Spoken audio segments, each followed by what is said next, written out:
L-attitudni tal-Viċi Kap tal-Partit Nazzjonalista waqt il-programm Xarabank kienet riflessjoni tal-istil li qed jadotta l-Partit Nazzjonalista negattiv u distruttiv.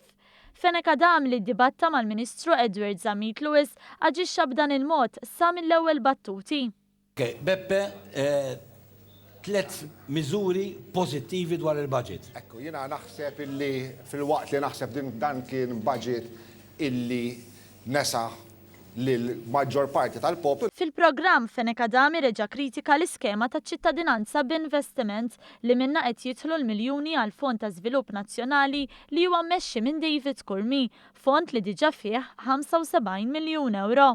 Allura meta tiġi bil-75 miljun, ħaġa ma nimpressjonax ruħi ħafna. Għal Beppe Fenek Adam il-programm huwa problema u fl-eventwalità li l-Partit Nazzjonalista jirbaħ il-Gvern jixtieq li jkun għalaq. Allura dak il-stadju il-problema tkun sorvolata għax l-iskema tkun għalqet u ma tkunx materja li kienet jiddilja magħha il-Partit Nazzjonalista fil-Gvern. Fil-programm għamet ukoll il-kwistjoni tal-kontribuzzjoni ambjentali ta' 50 ċenteżmu li se titħallas minn kull turist. Fenek Adam ta' xi jinftiem li ma jinteressax jgħidu l-imsieħba soċjali fis-settur. Jena xabel Andrew Ġus Muscat, affarijiet tiegħu. Jiena ma naħsibx illi kien neċessarju narġa' ngħid li timponi taxxa. Proponejtu għentom fl-2010 wkoll. Importa. B'differenza minn meta kien se jdaħħal din il-kontribuzzjoni l-Partit Nazzjonalista, illum it-turiżmu qiegħed f'livelli rekord u l-lukandira naqsulhom il-piżijiet tal-kontijiet.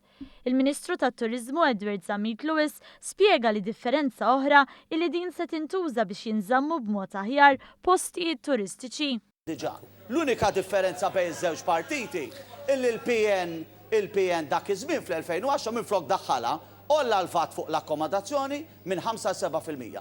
Aħna għandna l-gazz, aħna gvern determinat u ndaħluha. U ħansemmilek il-pajjiżi. Ħansemmilek. Ikkonkludi l-Awstrija, il-Kroazja, il-Bulgarija, il-Ġermanja, l-Italja, daw għall-Iberja kollha ħżiena skont Beppe Fenek Adam.